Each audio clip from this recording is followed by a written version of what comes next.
Life has a way of throwing us into chaos when we least expect it. One moment, you're moving forward, and the next, the ground beneath you crumbles. But what if, in these darkest moments, we could find the very source of our strength? What if, instead of running from tragedy, we learn to transform it? In Stoicism, this idea isn't just encouraged, it's essential. Crisis is not the end, it's a beginning.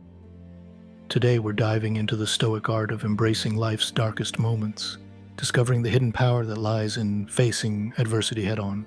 Let's start with a symbol that speaks to this perfectly: the Phoenix Principle. Picture a magnificent bird, vibrant and full of life, brought down by a consuming fire. But in the aftermath, from the ashes, it rises again, stronger, wiser, reborn. The mythical phoenix is the ultimate image of resilience, of rebirth. And while we may not have wings or feathers, we too can rise from our own ashes.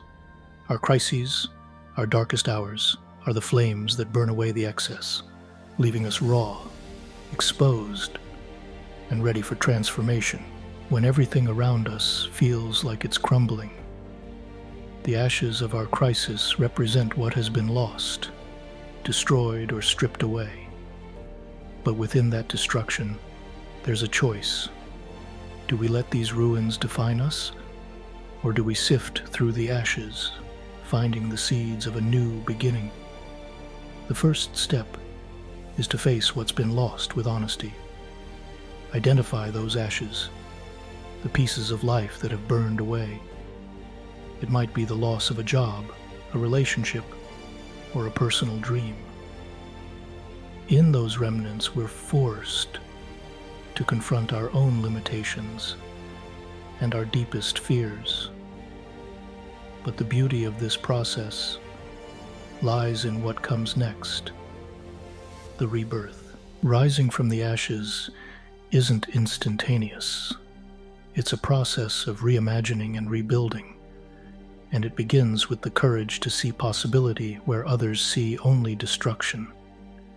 Each piece of ash becomes material for something new. Maybe it's a new career path, a change in perspective, a lesson learned. And like the phoenix, our rebirth is cyclical. Just as life goes through seasons, our growth is marked by cycles of destruction and renewal. Each crisis, each dark moment, becomes an opportunity to rise anew, to embody resilience in a way that redefines who we are. Because in the end, the ashes aren't just what's left behind, they're what we rise from.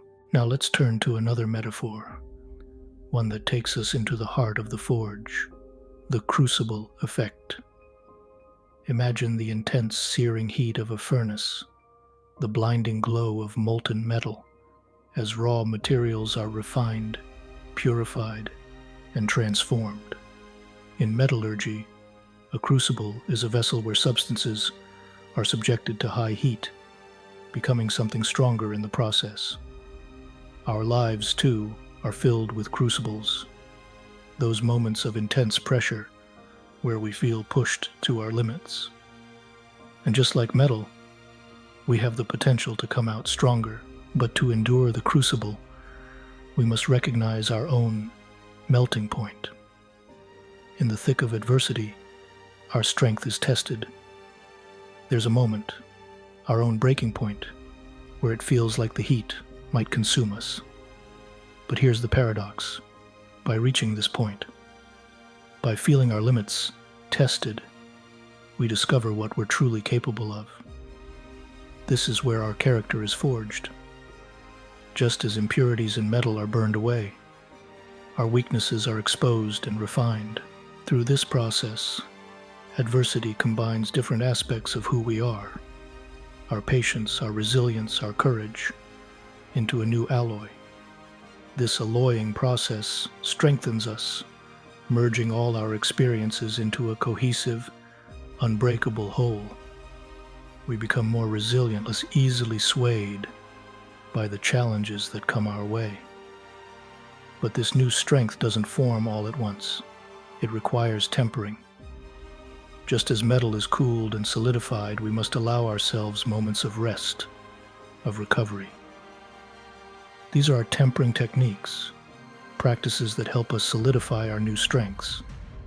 It might be meditation, self-reflection, or simply the passage of time. Each moment of reflection cools and strengthens our resolve, creating a solid foundation that will carry us forward. The Crucible effect teaches us that hardship is a fire meant to purify, to clarify, and to transform.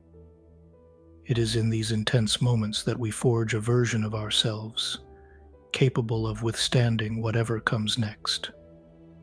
The fire may be fierce, but on the other side of it, we emerge unbreakable, defined, not by the flames we endured, but by the strength we gained through them.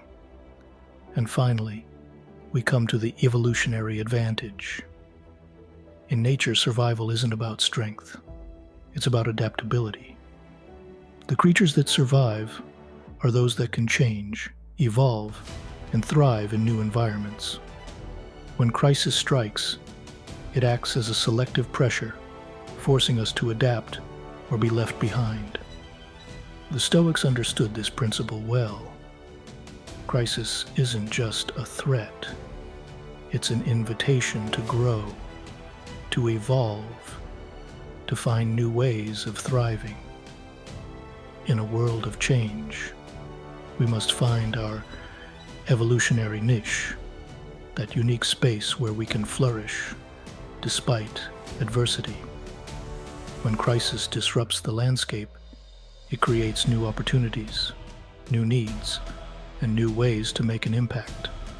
But finding this niche requires a keen sense of self-awareness, a willingness to look beyond the pain of the present moment and into the potential of what could be. Crisis may close some doors, but it opens others. The Stoics teach us to look for these openings, these chances to redefine ourselves within the shifting landscape. Once we've found our niche, we must develop adaptive traits, skills and mindsets that make us flexible, resilient, and ready for change. These traits might be emotional resilience, strategic thinking, or the courage to pursue unfamiliar paths.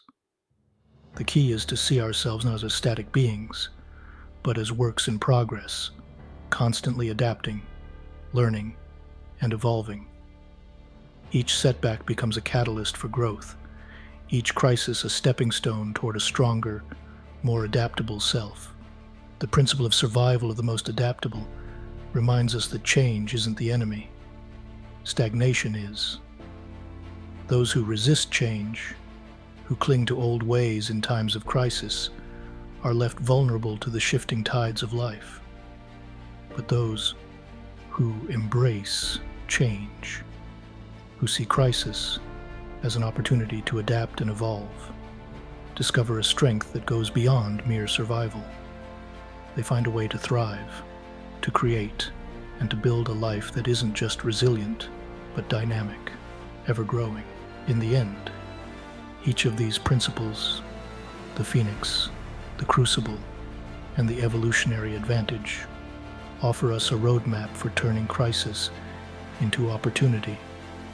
They remind us that our darkest moments are not dead ends, but beginnings, each filled with the potential for growth, strength, and transformation. We rise from the ashes, we endure the crucible, and we adapt to the changing landscape, emerging not as victims of circumstance, but as masters of our own fate.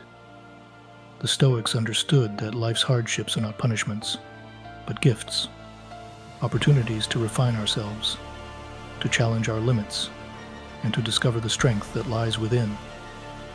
In crisis, we find clarity. In adversity, we find resilience. And in the face of change, we find the power to evolve. The choice is ours. to be consumed by life's trials, or to rise above them, transformed by every dark moment that dared to test us.